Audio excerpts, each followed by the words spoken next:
So we can get more of this. We've heard about hogs and pigs on the property. Can you tell the jury a little bit about that? About the hogs? Yes, sir. We had a lot of hogs, and if you don't know, hogs are very destructive to a piece of property. You know, we plant food plots for the deer, plant the fields for the doves and the ducks, and they basically go through and ruin it all. So given the high population of hogs, we, would frequently go out and hunt them, try to cut the numbers down a little bit.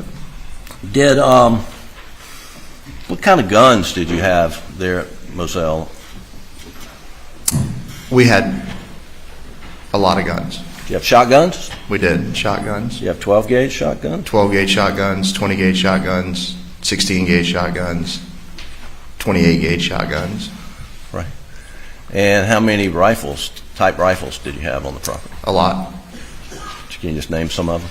Yeah, 270 short mag, 7mm 08, 308, 243, 223, 300 Blackout.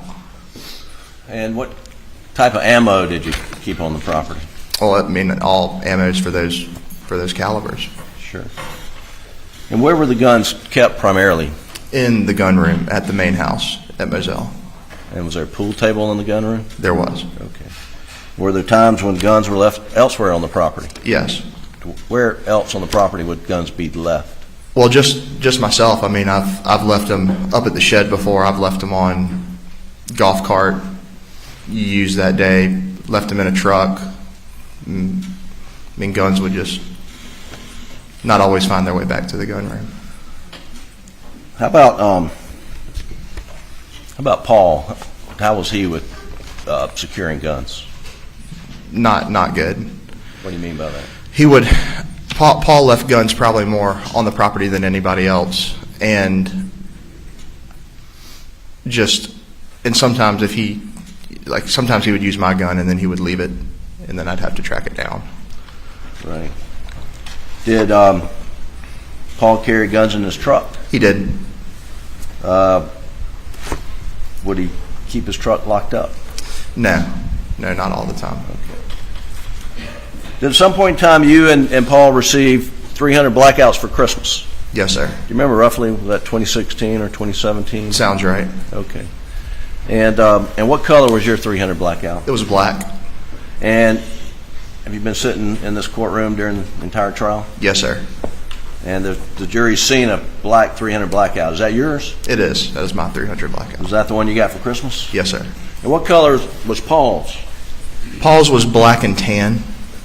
And when you say black and tan, what part was tan and what part was black? So the receiver would have been tan, and and barrel would have been tan. What part would have been black? Stock, maybe. Okay. And so yours was all black, his was black and tan. That's right. What happened to his that he got for Christmas in 2016?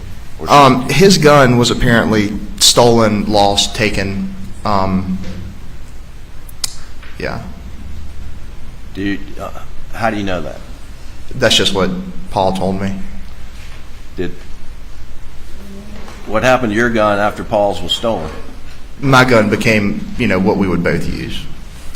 And did that create some confrontation between you two at times? Yes, sir. And why? Well, kind of like I just touched on. So he would use it. He's not very good about putting it back where he found it. I leave it somewhere. I go back and, want to get it, and it's not there. Did you notice, were you aware that Paul got a replacement at some point in time? No, sir. Well, you heard about that in the courtroom? Yes, sir. Trial? Okay. But up to that point, did you ever see Paul use the replacement? No, sir. I've never seen a replacement. So every time in your presence Paul was using a 300 blackout, which one would it be? Mine.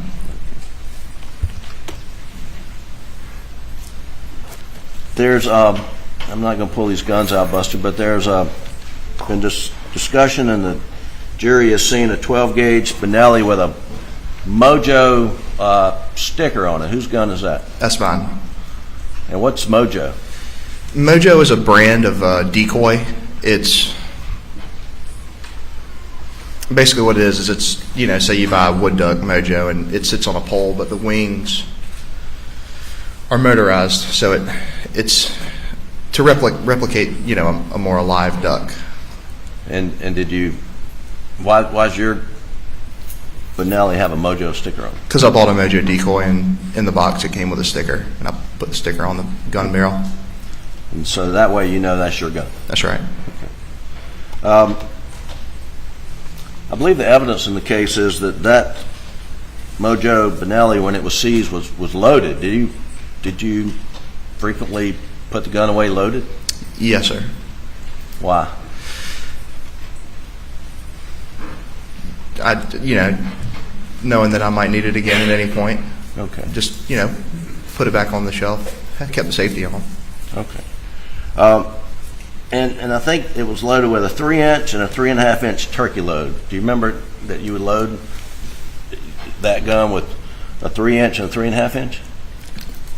Yes, sir. And why would you do that? I do that because when I go turkey hunting, the goal is to, you know, get the turkey close to you and shoot it in the first try. But if I were to miss and the turkey goes running away and I try to shoot it again, I put a bigger shell, larger shell behind the smaller one for that purpose. Okay. And that's something you commonly did? Yes, sir. Did you ever load in a 12 gauge, 20 gauge, 28 gauge, a buckshot followed by a bird shot? No, sir, I've never done that. Have you ever known anybody to do that? No, sir. Do you know of any reason to do that? No, I can't think of any reason to do that. And specifically, have you ever loaded in any gun a buckshot followed by a dry lock steel waterfowl pellet? I have not. You know anybody to do that? No, sir. You know any reason to do that? No, sir. Okay. And you ever seen any guns on your property loaded in that fashion? No, sir. Buckshot with some sort of bird shot right behind it? No, sir.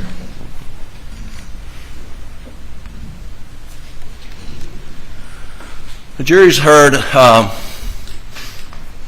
testimony about goings and comings, which way you go in and go out at Moselle. How many entrances were there at Moselle? 2 entrances. And will you describe the 2 entrances? So the main entrance is pretty much straight out of the front door of the house.